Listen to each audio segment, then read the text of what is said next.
wajib. Kalau kita salah kita minta maaf itu biasa. Yang luar biasa orang salah kita minta maaf. Forgive and forget. Udah, musuhan boleh 3 hari ini.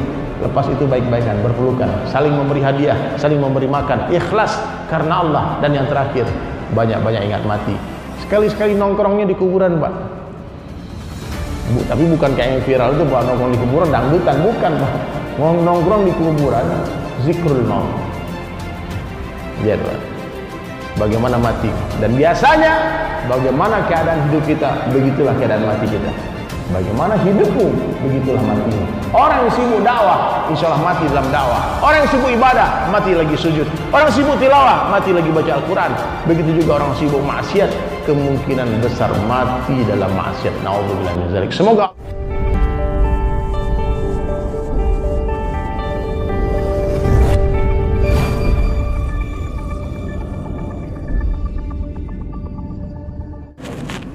Assalamualaikum warahmatullahi wabarakatuh.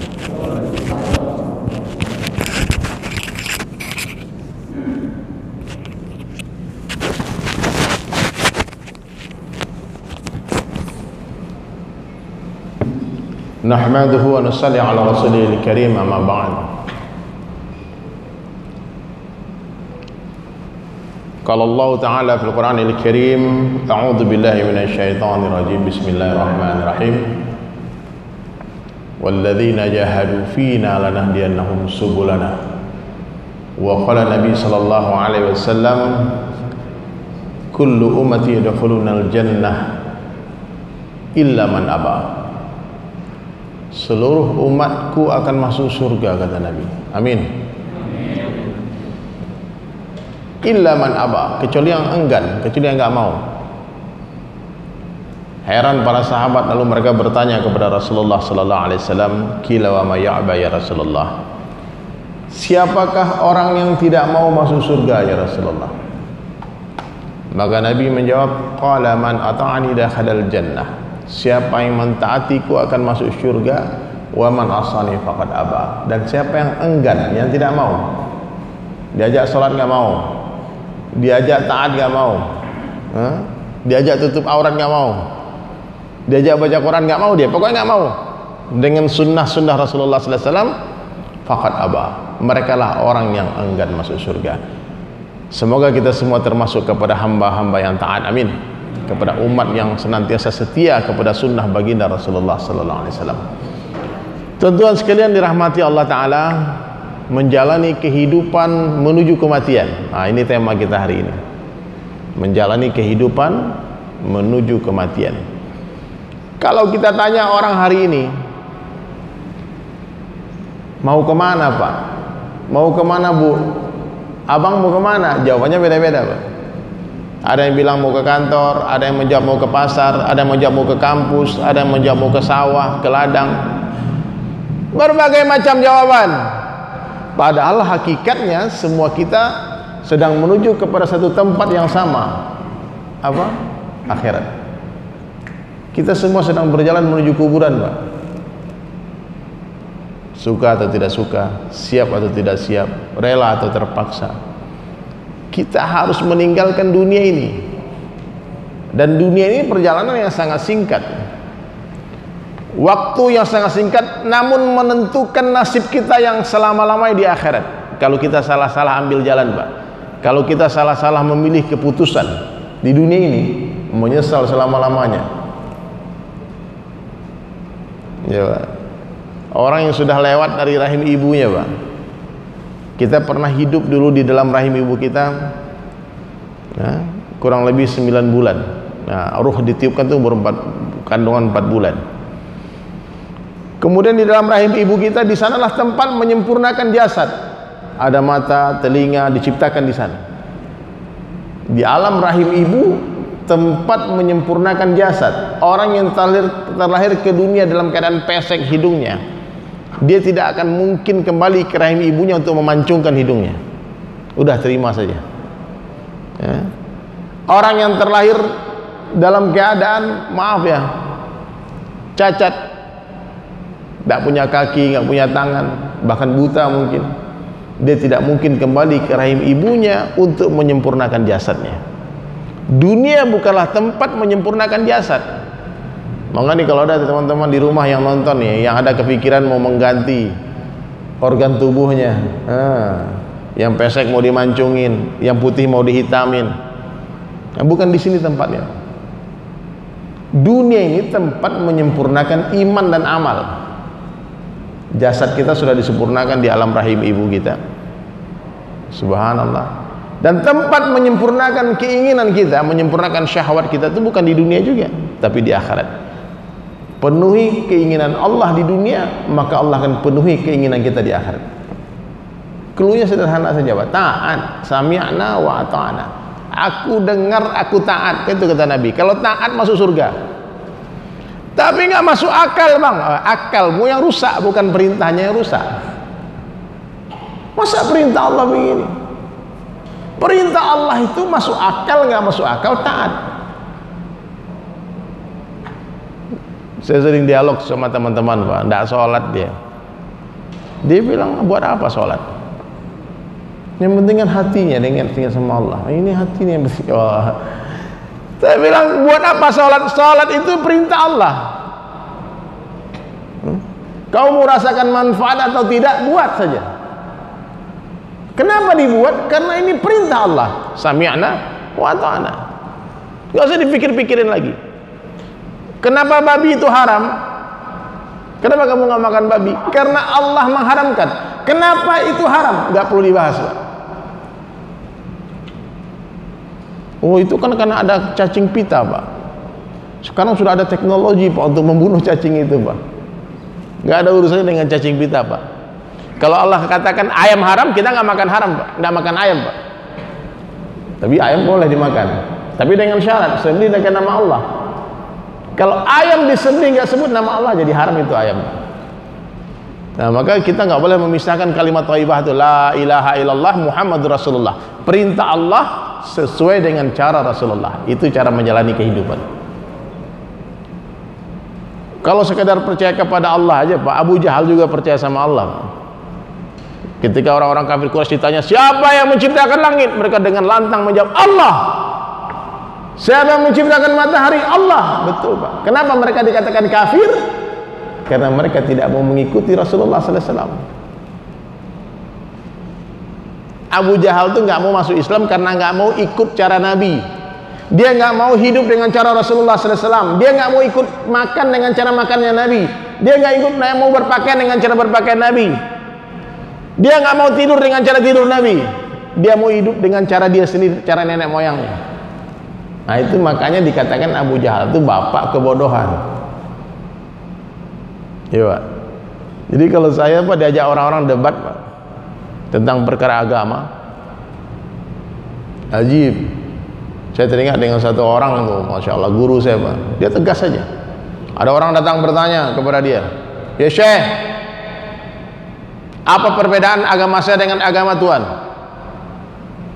Ya, apa perbedaan agama saya dengan agama Tuhan? Dia cuma jawab segitu aja. Saya tidak pernah mendengar pertanyaan yang paling bodoh, lebih bodoh di pertanyaan. Tidak ada agama kecuali Islam. Titik. Tegas, Pak, yakin. Gak ada agama, ngapain dibahas perbedaan-perbedaan agama? Gak ada. Agama Nabi Isa apa, Pak? Islam. Itu keyakinan kita, Pak. Kalau ada orang memilih bilang agama dia lain, kita hormati aja, tapi nggak usah dibahas, nggak usah diperdebatkan, nggak usah diperbanding-bandingkan, Pak. Hari ini orang karena terlalu cerdas otaknya, Pak, terlalu tinggi sekolahnya, dibahas, Pak. Saya pernah ketemu orang sampai dia tanya, kalau kita diciptakan Allah, yang menciptakan Allah siapa? Saya bilang, bodoh kamu. Ini ucapan terbodoh yang pernah ada. Allah itu tidak ada yang menciptakan, karena Allah yang menciptakan, the one and only, satu-satunya yang menciptakan seluruh suasana dan keadaan seluruh makhluk itu Allah. Ya. Dia yang awal, dia sudah ada sebelum kata-kata ada itu ada. Allah sudah ada sebelum surga itu ada, sebelum neraka itu ada, sebelum kita semua ada. Allah akan tetap ada setelah seluruh makhluknya sudah tidak ada. Seandainya seluruh makhluk sepakat mengatakan Allah tidak ada, katanya, Allah akan tetap ada, hadirin. Kenapa? Kenapa demikian? Karena Allah itu sudah ada sebelum kata-kata ada itu ada, dan Allah Ta'ala akan tetap ada setelah kata-kata ada itu sudah tidak ada lagi. La maujud illallah, la ilaha illallah. Jadi nggak semua harus difikirkan dengan akal kita, Pak. Ada perintah Allah, suruh makan minum tangan kanan. Jangan dibahas lagi, Pak, kenapa tangan kanan. Sami'na wa ta'ala. Tidak ada yang minum makan tangan kiri kata Nabi kecuali syaitan. Bayang tuh Pak hadiah, Pak. Hari ini hampir semua orang Islam minum tangan kiri, berdiri, Pak, tanpa ada sedikit pun rasa bersalah di hatinya. Bapak nggak percaya, coba aja survei, Pak, berapa banyak orang Islam yang mampu istiqamah minum tangan kanan, duduk baca bismillah. Ini agama, Pak. Jadi nggak usah ngomong tinggi-tinggi, Pak, ngomong tinggi-tinggi tentang agama ini mudah. Ad-dinu yusrun. Rasulullah yang menjelaskan agama ini mudah. Maknanya kalau susah bukan agama. Mudah. Ya. Nah, maka menjalani kehidupan menuju kematian dengan cara apa? Ikut sunnah Nabi. Udahlah, bukan ikut cara nenek moyang kita, cara bapak saya, cara saya, tidak ada. Allahu Akbar. Yang selama ini kita hidup dengan cara kita, mulai hari ini kita hijrah, Pak. Hari ini tahun baru hijriah nih, Pak. Besok udah 1 Muharram. Ya. Hijrah kita. Hijrah dari yakin kepada makhluk menjadi yakin kepada Khalik. Kalau hari ini kalau ditelepon orang kaya, Pak, bos kita datang nggak, Pak? Bapak ini lagi asik-asik di rumah nih sama istri nih, bercanda, mau pergi ke mall ngajak anak jalan. Tahu-tahu bos telepon. Pak, siap bos, ke kantor sekarang urgent. Berangkat nggak, Pak? Berangkat, Pak. Istrimu nangis, anak mau nangis tuh bodo amat, berangkat, Pak. Kenapa? Kalian yang macam-macam. Ini bos, ini orang kaya, ini bos. Kadang-kadang, Pak, dipanggil orang kaya, Pak, sampai salah-salah masang kancing baju, Pak, lari-lari dia. Kenapa? Allah yang panggil, Allah yang perintah, Al-Ghani yang maha kaya, Al-Mughni yang memberikan kekayaan kepada seluruh orang kaya. Perintah kita, panggil kita pura-pura tuli. Yang menciptakan bos kita siapa? Allah. Nah, kita hijrah nih, Pak. Kalau dokter yang suruh, Pak, patuh semua, Pak. WHO perintah satu dunia taat, Pak. Suruh pakai masker, saya pun pakai masker, Pak. Wajib hukumnya, fardu ain, hukum masuk mall, nggak boleh masuk. Kalau nggak pakai ini nggak boleh masuk mall, Pak. Dajjal semua fitnahnya, Pak. Nggak ada tuh di mall tuh kawasan wajib hijab tuh, nggak ada. Wajib masker ada, Pak. Padahal hijab ini perintah Allah, Pak. Suruh cuci tangan, suruh kumur-kumur, cuci muka. Maksud Allah dengan adanya ujian ini suruh kita jaga wudhu, Pak. Cuci tangan, cuci muka, nggak wudhu dia. Dia Bapak perhatikan di luar sana berapa banyak perempuan muslimah pakai masker tapi nggak pakai hijab. Sama corona takut dia, sama Allah nggak takut. Ini yang ditakutkan sama ulama, Pak.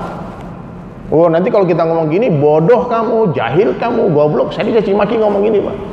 Bukan, saya maksudnya bukan menghinakan ini, tidak. Tapi jangan sampai ketaatan kita kepada makhluk melebihi ketaatan kita kepada Allah. Iya, Pak. Kita senam kayak senam pagi, sholat kayak senam pagi, Pak. Saya nggak tahu sampai kapan ini, Pak. Bisa, Pak, loncat-loncat, Pak. Antum nggak capek, Pak, kayak gini, Pak. Karena masjid kalau disuruh rapat-rapat kosong masjid, tapi kalau senam pagi penuh sampai ke belakang. Nah, dikasih senam pagi sedikit dulu, jarak-jarak sholat. Ini sampai haji nggak boleh. Biasanya berjuta-juta, hari-hari ini semua berapa ribu orang aja, Pak. Mesti orang Islam hari ini tafakkur semua, menangis semua. Kok kita nggak boleh masuk Makkah Madinah? Bukankah dulu satu hadis Nabi yang mengatakan yang nggak boleh masuk Makkah dan Madinah itu cuma Dajjal. Dajjal tuh, Pak, nggak bisa masuk 2 kota, Makkah Madinah. Kok aku nggak boleh masuk Makkah Madinah juga? Jangan-jangan aku ini pengikut Dajjal ini. Mestinya kita introspeksi ini begitu, Pak. Jangan nyala-nyalahkan orang aja. Ya, sekalinya pergi umroh bukan ibadah, selfie di sana, shopping. Nah, maka hadirin dirahmati Allah Ta'ala, saatnya hari ini kita hijrah. Kita berhenti menyalahkan siapapun menjadi menyalahkan orang lain, salahkan diri kita. Coba cek diri kita masing-masing, Pak. Sudahkah kita tidur dengan cara Nabi? Nabi itu tidur ada waktunya, Pak. Habis Isya tuh Nabi SAW jarang sekali berbicara dengan manusia. Habis Isya Nabi istirahat sebentar, kemudian persiapan Qiyamul Lail. Malam Nabi bermesraan dengan Allah, bermunajat dalam tahajudnya, sampai bengkak-bengkak kaki Nabi. Jadi Islam itu mengatur kapan waktu tidur, kapan waktu bangun tidur, kapan waktu nggak boleh tidur. Ba'da subuh tuh nggak boleh tidur, Pak. Orang yang tidur ba'da subuh itu dekat dengan kefakiran. Ba'da asar nggak boleh tidur. Orang yang tidur ba'da asar dekat dengan penyakit gila. Ada pernah cerita, Pak, orang dengar hadis ini, kan larangan tidur pada asar, bisa-bisa gila. Oh, katanya doif hadis ini. Terus kata ulama tadi, ente coba aja. Kalau nggak percaya, udah. Kalau aku nggak gila gimana? Ya udah, aku kasih kau hadiah lah. Udah dia main nih kan. Habis asar dia tidur. Biasa hari pertama aman, hari kedua aman, hari ketiga, hari ke-39 tengah malam, Pak, dia datang ke rumah Ustadz tadi, membuktikan kalau hadis itu doif katanya. Dia bilang, Ustaz, hari ini hari ke-39 saya tidur habis asar dan saya tidak gila. Besok siapkan hadiahnya. Oke? Besok saya tidur lagi habis asar. Apa kata Kiai tadi? Kalau kau tak gila, gak mungkin jam 1 malam kau ke rumahku. Gila, Pak. Gak percaya, coba aja Bapak tidur habis asar. Nanti 40 hari lagi kita ketemu, Pak. Bapak bisa hitung-hitung bintang di langit. Jadi ketawa sendiri kan. Bener, Pak, jangan dilawan sunnah Nabi SAW. Kalau Nabi larang, jangan buat. Mau masuk surga ya begitu, Pak. Siapa yang mentaatiku masuk surga, siapa yang tidak taat kepadaku, dia yang enggan masuk surga. Jadi mudah aja, Pak, ya. Apa yang Nabi perintahkan sunnah 24 jam, ujung rambut, ujung kaki, bangun tidur, tidur lagi. Amalkan semampunya, bukan semaunya. Amalkan sunnah semampunya, bukan semaunya. Tak mampu menghidupkan sunnah 100%, tolong jangan tinggalkan 100%. Sederhana aja. Tak mampu saya minum tangan kanan, Bang. Kenapa? Tangan saya ini stroke, Bang. Nah, itu nggak mampu, nggak ada masalah lagi, Bang. Saya tangan kanan saya ini buntung, nggak punya tangan kanan, boleh tangan kiri. Tak mampu berarti itu. Tak mampu sholat di masjid, sholatlah kau di rumah.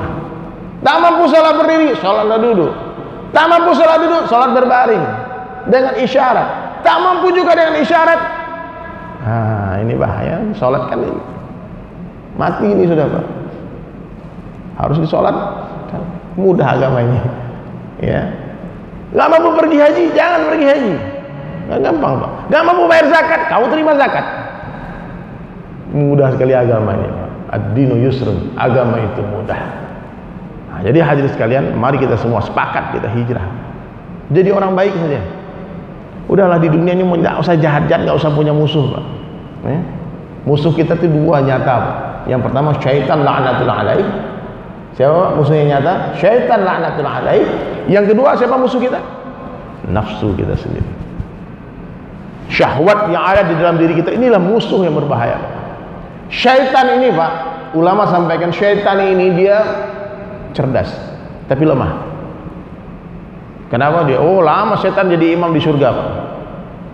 Kita baru ngomong-ngomong surga, dia pernah jadi imam di surga. Iblis laknatullah alaih. Pak, nafsu kita bodoh karena baru pertama hidup di dunia ini, nggak banyak tahu, tapi kuat. Ngeri, Pak. Kalau syaitan dengan nafsu featuring, Pak, kolaborasi dia, ngeri, Pak. Tumbang kita, Pak. Nah, maka syaitan ini bisa diusir dengan dakwah. Kalau kita takbir Allahu Akbar, Allahu Akbar, azan, dia lari terbirit-birit, terkentut-kentut di hadis ini. Ya. Nafsu kita ini bisa ditaklukkan dengan musyawarah, bisa ditaklukkan dengan berjamaah. Jangan sendiri-sendiri. Jomblo-jomblo ini kalian bahaya, Pak. Sendiri-sendiri itu bahaya. Setan itu datang, Pak. Dan ini ngeri, Pak. Nafsu ini, Pak, di dalam diri kita. Setan di luar diri kita. Satu ekor ular di dalam rumah itu jauh lebih berbahaya daripada 1000 ekor ular di luar rumah. Betul nggak, Pak? Satu ekor ular di dalam rumah itu lebih mengerikan lebih berbahaya daripada 1000 ekor ular di luar rumah. Di luar rumah aman. Syaitan ini mudah aja naklukkannya. Takbir kita, Allahu Akbar, dakwah yang sempurna, lari dia. Nafsu berjamaahlah. Nah, maka laki-laki ini jangan terlalu lama menduda, Pak. Ini duda-duda kalau ada di sini, Pak, makruh hukumnya. Nabi Adam di surga sendirian galau, gelisah. Nabi Adam di surga, makanannya makanan surga. Istananya istana surga, baju-baju surga. Lihat burung merpati terbang, galau. Tanya sama Allah, ya Allah, itu burung ada pasangan, kenapa aku sendiri? Maka diciptakanlah ibunda Hawa, Pak. Ini tinggal di Jakarta, Pak, sendirian, bahagia. Ini kan aneh, Pak. Ini perlu dicurigai, Pak. Ya, insya Allah siap-siap nikah ya, yang jomblo ya, masya Allah. Menjalani kehidupan menuju kematian. Ini mohon maaf, Pak, mohon maaf nih. Saya kalau perhatikan wajah-wajah nih, apalagi habis pandemi ini, Pak. Ini nggak lama lagi semuanya nampaknya, Pak. Nggak lama lagi, Pak. Antum umur berapa? 30. Insya Allah 30 tahun lagi ada kesempatan. Insya Allah. Kata Nabi 60-70 tahun. Yang sudah 60 tahun, Pak, nunggu waktu aja, Pak. Nah, udah 70 bonus, sudah bonus. Udah 75 bonus, sudah Allah kasih. Udahlah, jangan pikir aneh-aneh lagi. Masih pikir udah umur 75, masih pengen buka toko lagi, mungkin buka cabang sana lagi. Aduh. Pak, masjid kalau udah 40 tahun umurmu, kata ulama, jadikan masjid sebagai rumah. Iya. Dunia ini bagi orang-orang tuh, bagi sama banyak aja lah. Alangkah indah hidup orang yang Allah berikan rezeki secukupnya. Pak, orang punya rezeki secukupnya itu bahagia hidupnya. Orang yang susah di dunia ini orang yang mempunyai rezeki yang melebihi keperluannya. Dia punya amanah untuk membagi-bagikan rezeki itu kepada orang yang tidak punya. Dia wakil Allah di muka bumi. Kalau dia tidak tunaikan amanah, laknat azab Allah buat orang-orang kaya yang pelit-pelit itu, Pak. Alhaqumut takatsur. Ada celaan bagi orang-orang menumpuk-numpuk harta. Silahkan Bapak cari duit sebanyak mungkin, Ibu cari duit sebanyak mungkin, gunakan seperlunya, sisanya fisabilillah. Tapi susah, Pak, menghabiskan harta di jalan Allah itu berat, Pak. Tapi kalau menghabiskan harta untuk sia-sia itu mudah aja. Ya, berjalan ke mall, Pak, 1 juta, 2 juta gesek nggak terasa, Pak. Tapi di masjid nyumbang 100.000, Pak, pulang-pulang, Pak, merasa jadi orang paling dermawan di dunia, Pak. Buat jalan berubah tuh, Pak. Soleh banget gua nih, masya Allah. Ngaca di depan kaca sana tuh, masya Allah, luar biasa nih anak-anak soleh nih. 100.000 nyumbang. Itu pun udah dengan berat hati, Pak. Ya. Allahu Akbar. Maka penting hadirin sekalian. Saya teringat satu cerita nih. Saya tutup majelis dengan cerita ini. Mudah-mudahan bisa menginspirasi kita semua. Ya. Jadi ada seorang raja, hadirin sekalian. Raja ini memiliki kebiasaan belusukan yang dikenal dengan hikmah, dengan adil. Raja yang sangat dicintai rakyat. Setiap malam raja ini berkeliling, hadirin, mulai melihat keadaan rakyatnya. Siapa rakyatnya yang miskin, yang perlu dibantu dan sebagainya. Suatu hari raja tadi malam-malam datang ke sebuah rumah gubuk reot tua. Di depan rumah tadi ada kursi bambu, Pak. Dan seorang anak muda tertidur di sana. Dan raja pun melihat ke dalam rumah, nampaklah seorang nenek-nenek yang sedang tidur beralaskan tikar saja, nggak ada kasur, spring bednya nggak ada. Rumahnya pun beralaskan tanah. Raja panggil itu anak asistennya berapa orang itu, bisi-bisi itu. Kasihan aku melihat anak muda ini. Coba kau angkat dia pelan-pelan, kita bawa ke istana, kita buat prank dia. Kita senangkan hati dia, kita surprisekan dia. Mudah-mudahan dia bangun pagi, dia berada di istana dan dia bahagia. Saya pengen anak muda ini merasakan kenikmatan di istana. Maka pelan-pelan diangkatlah itu anak muda yang sedang tidur tadi ke raja, ke istana raja. Di dalam istana, kata raja, tidurkan dia di kamarku. Dikosongkanlah kamar raja. Anak muda miskin tadi yang baju compang-camping ditidurkan di tempat tidurnya raja. Kemudian raja tadi bilang apa? Lepaskan bajunya pelan-pelan, ganti dengan pakaianku. Tidur pelan-pelan nih orang, tidak bangun dia. Akhirnya bergantilah baju dengan baju raja, diselimutin seperti menyelimuti seorang raja tidur. Pagi hari dia terbangun, hadirin mulia. Anak muda miskin tadi tiba-tiba heran. Kenapa dia tiba-tiba oh jangan-jangan ini mimpi katanya. Dia tampung pukul dia dicubit pada. Aduh, dia buka jendela kamar. Wah, indah banget nih kebun-kebun di sini. Ada sungai-sungai air mancur. Ya. Subhanallah, hadirin sekalian, apa yang terjadi? Dia buka pintu kamar, ternyata dua orang hulu balang sedang menjaga kamarnya. Dikatakan, "Assalamualaikum Tuan Raja." Ternyata raja tadi yang berkuasa tadi memerintahkan seluruh orang di kerajaan untuk memanggil anak muda di raja. Saya ingin memuliakan anak muda miskin ini supaya dia merasakan jadi raja satu hari. Dia, Pak. Dia tanya, "What? Apa? Kau panggil aku siapa?" "Tuan Raja di sini. Perintahkan apa saja, titah Tuan akan kami laksanakan." "Oh, kalau gitu siapkan makan, saya lapar." Oh, dia bercanda-bercanda, lari, "Siap Tuan." Dia masuk ke kamar lagi, masuk kamar mandi, dia mandi bersih-bersih, dia mandi semua pakai sampo yang wangi, sabun yang wangi. Dia pakai baju raja, mahkota raja, cincin raja yang mahal, semua perhiasan raja dia pakai. Lalu dia keluar disambut dengan dayang-dayang sampai ke tempat ruang makan, dia makan sepuasnya dengan hiburan-hiburan penari-penari dan luar biasa. Raja party senang-senang, makan sepuasnya, minum sepuasnya, tertawa, ada pelawak-pelawak yang menghibur dia, ada yang ngipas-ngipasin dia. Kurang lebih jam 8, jam 9 pagi, waktunya duha itu, seorang pengawal bisik-bisik kepada raja tadi, "Tuan, ada apa?" "Ada nenek-nenek di luar sedang menangis. Dia hendak bertemu dengan Tuan dan mengadukan anaknya hilang semalam." Wah, jangan-jangan ibuku, katanya. Dia intip dari balkon kerajaan, ternyata betul ibunya sedang menunggu. Dia lagi senang-senang, hadirin sekalian, maka dipanggil pengawal tadi yang mendatang bisik-bisik tadi. "Kau kasih tahu ibu itu raja sedang sibuk, nggak bisa diganggu." Tunggu dulu. "Siap Tuan." "Ambil, bawa satu karung beras ya. Satu karung beras kau angkat, kau antar ibu sampai ke rumah, bilang sama ibu nanti sore raja yang ke sana." Ya.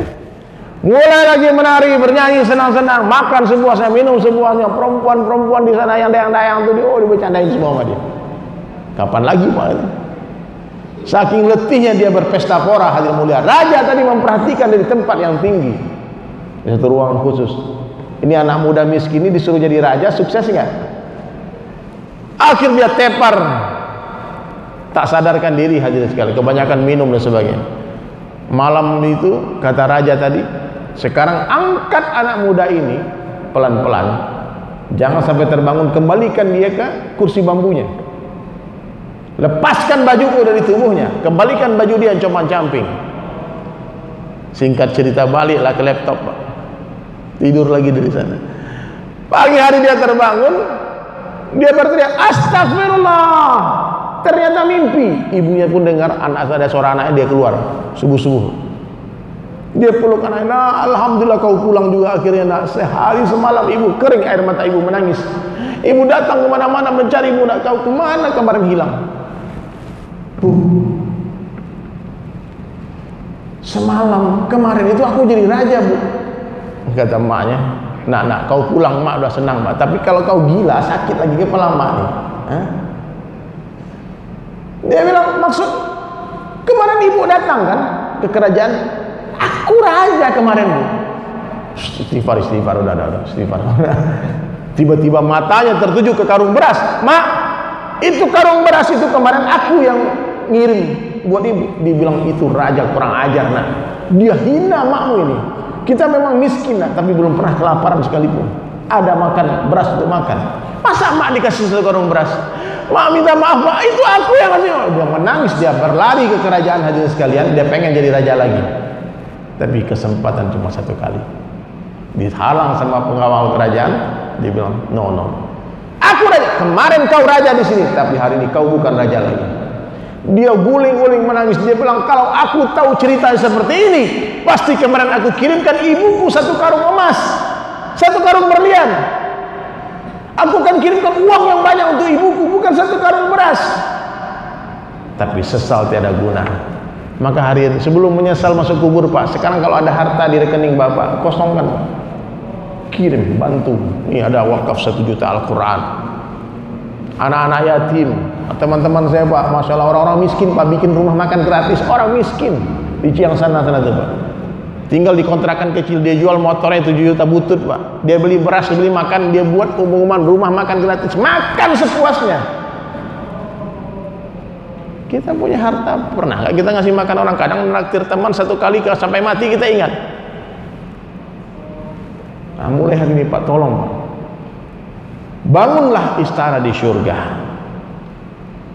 Surga dibangun dari dunia, neraka pun dibangun dari dunia. Ada hari ini orang yang sedang bersusah payah menuju surganya Allah. Begitu juga hari ini ada orang yang sedang bersusah payah menuju azabnya Allah Subhanahu wa taala. Jangan dipikir Fir'aun tidak susah payah Pak. Fir'aun itu menderita, gelisah, menangis, ketakutan, habis harta, bahkan akhirnya dia dilaknat Allah, dibenamkan di Laut Merah. Tapi semua pengorbanan Fir'aun laknatullah alaih membawa dia kepada azab Allah. Nabi Musa juga berkorban. Satu ketika Sayyidina Umar berkata, berjumpa dengan Abu Sufyan. Waktu itu Abu Sufyan belum masuk Islam. Apa kata Abu Sufyan? Hai Umar, dulu waktu perang Badar kami mati 70. Waktu perang Uhud kalian yang mati 70. Kita draw. Apa kata Sayyidina Umar bin Khattab Al-Faruq radhiyallahu an? Dari mana hitungan draw? Kalian 70 masuk jahannam, kami 70 masuk surga.